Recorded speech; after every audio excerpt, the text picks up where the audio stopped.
Hi guys, and welcome back to the Circle of Life Tarot. This is Adittee here, and I want to begin by saying a big thank you to everyone who has supported my work, who has subscribed to my channel, and who leave me a comment and constructive feedback. It really makes my day and keeps me motivated to bringing out more videos for you.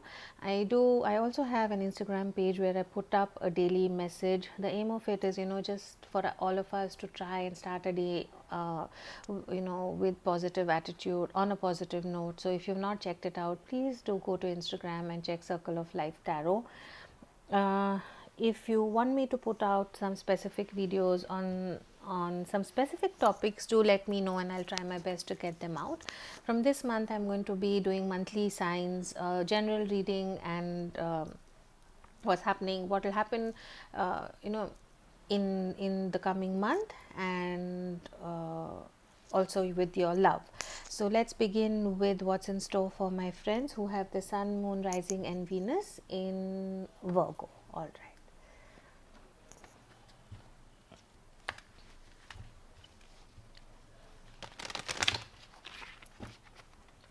Archangel Michael, my guardian angels and the universe, Holy Spirit and the divine, please give us the exact and right messages which are in the highest good for my friends who have the sun, moon, rising and Venus in Virgo. Thank you. Alright, so let's see what's in store for my friends who have the sun, moon, rising and Venus in Virgo. Alright, I'm using the John Holland Tarot. Okay. You have number 14, which is patience, major arcana, which means temperance. You could be dealing with a Sagittarius. All right.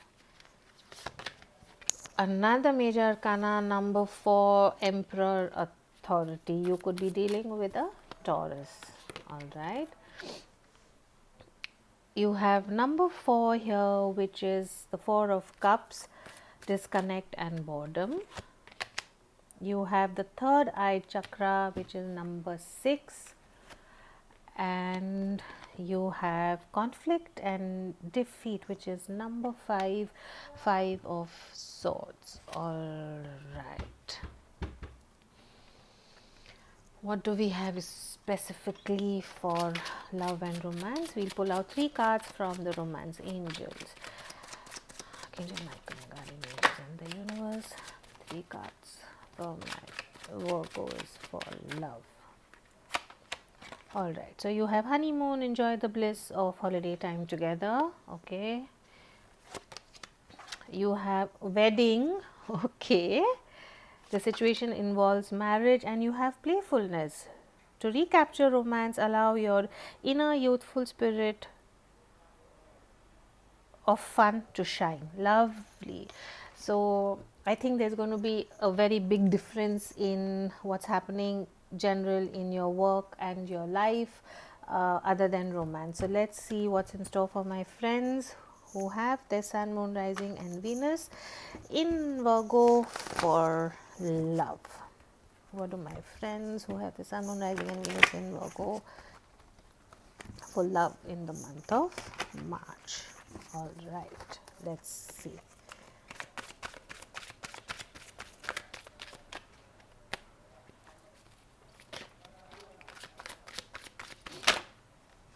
Okay, you have control, number 8, which is strength. You could be dealing with a Leo.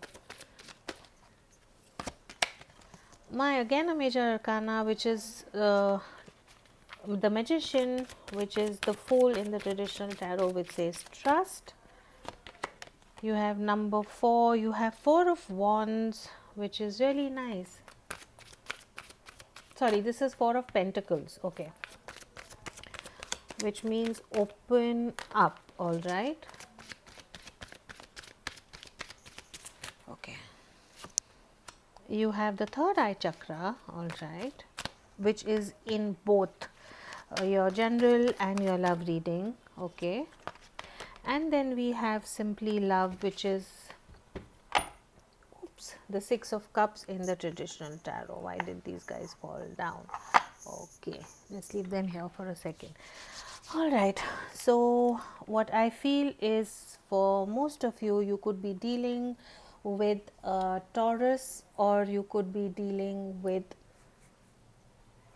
um, a Sagittarius. I think in your work life, in your general life, I think what is happening is most of you could be in a position of authority. Maybe you could be at a very high post with your jobs, you could be the head of the family, you could be working for the services, the the army, air force, navy, whatever. And I think what kind of jumps out to me here is that um, the third eye chakra, which has come in both your readings.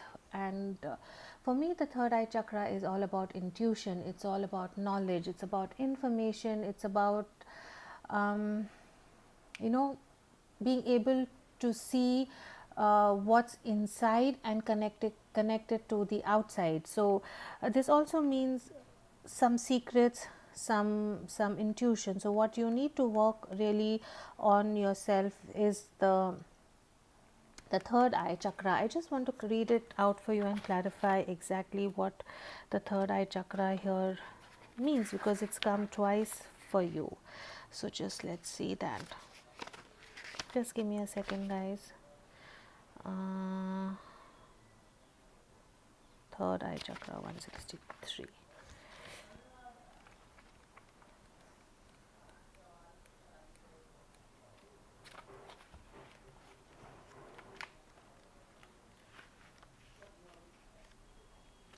Oh, sorry, it is 163. Okay, third eye chakra. The key word here is I see. This is the most often talked about of all the chakras.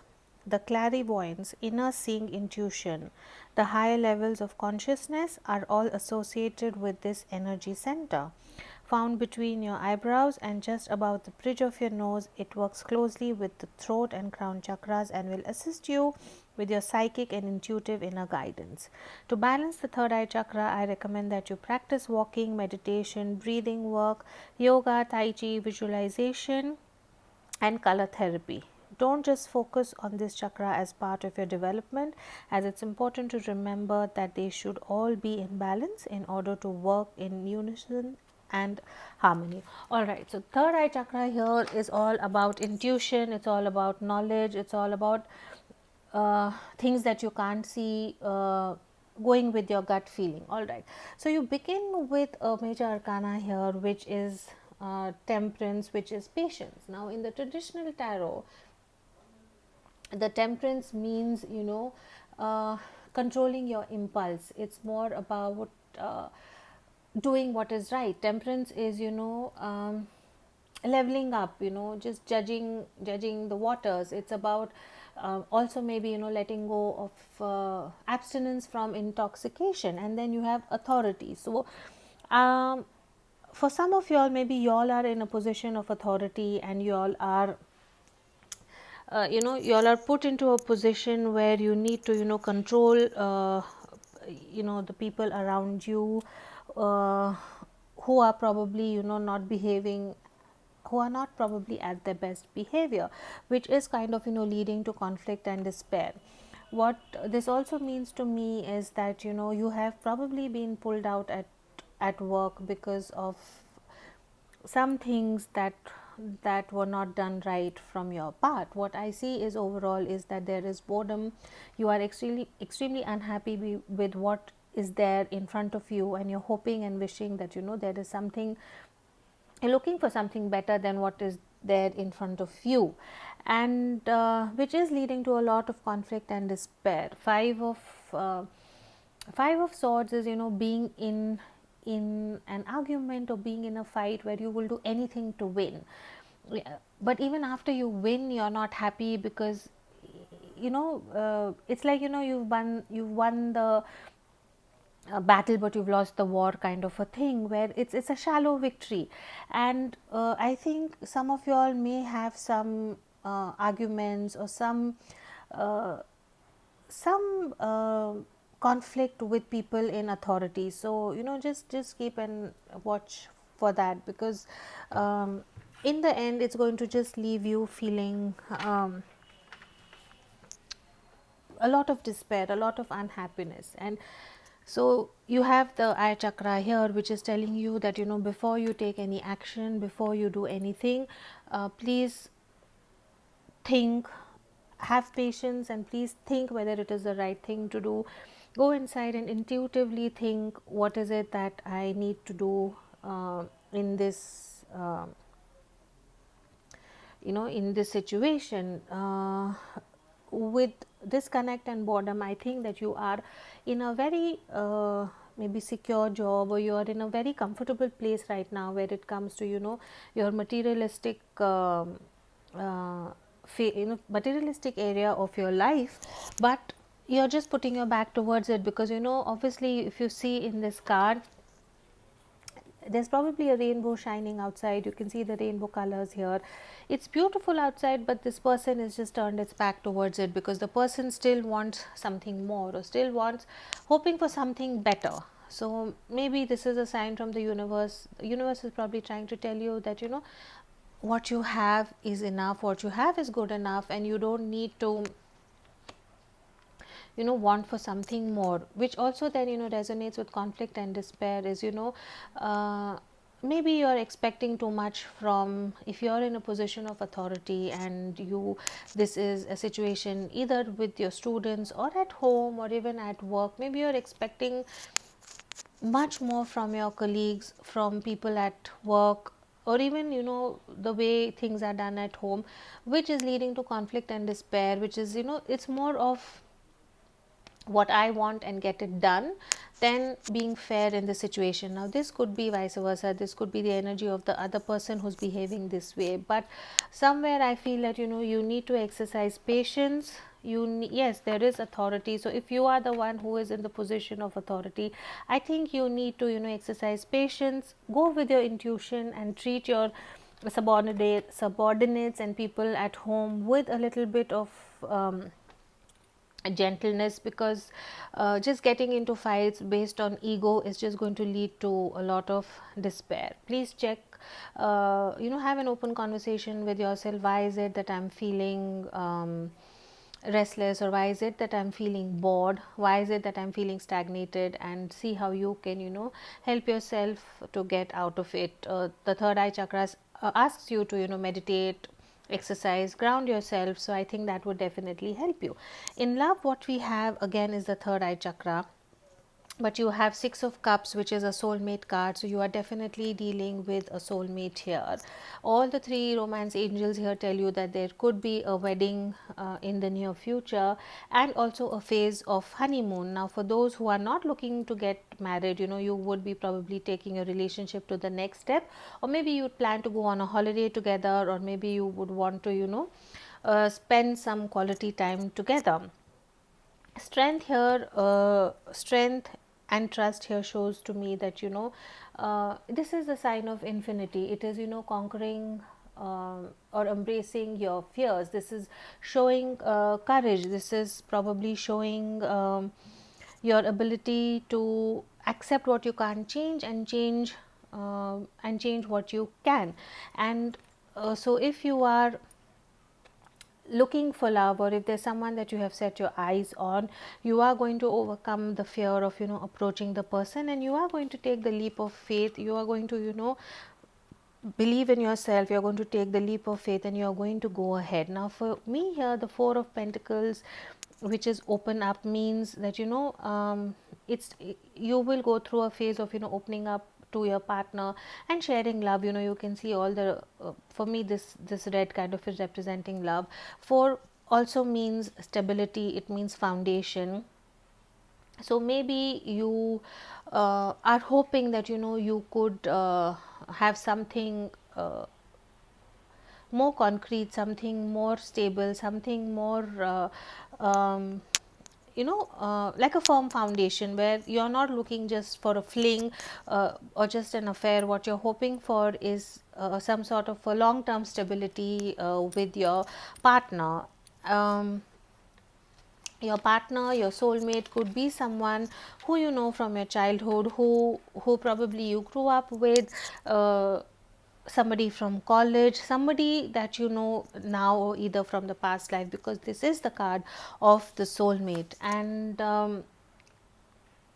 maybe if you know you are, you possess the qualities of the emperor, which is authoritative, which is um wanting discipline, a little firm about everything in life. What the romance angels are telling you is to get a bit of playfulness in your life, to recapture romance, allow your inner youthful spirit of fun to shine. So what the cards are telling you is that if you are that sort of a person who wants things to be done exactly the way they are, you are uh, very much in control of everything and how things need to be done. The cards are telling you to let go, uh, start afresh, take a leap of faith. Don't be so tied up about small issues. Don't nitpick at things, because once you open up, once you let go, you are going to get a lot of happiness in your relationship, which could lead to a blissful time with your partner, and to a point where it could reach to to a stage where it could also involve wedding. So I think all in all, March is a month of most of you all to either learn how to deal with authoritative people in your life through meditation, through following your intuition, to accept what is in front of you, by living in the present and not either living in the past or living in the future, because at the end of the day, the truth is what we have is now. So for most of my friends in March, I think the major life lessons you're going to learn is to exercise patience, exercise self control, trust the process of falling in love, trust the process of trusting the universe. Stop um, allowing the other person to maybe lead at times. Stop nitpicking at things and just make a very playful atmosphere at home in your relationship, which will definitely lead to a period of honeymoon and maybe also a wedding. So as always, please do keep your energies and vibrations high. What you focus on is what you get. So I wish you love and light, and I will see you again next time. Thank you.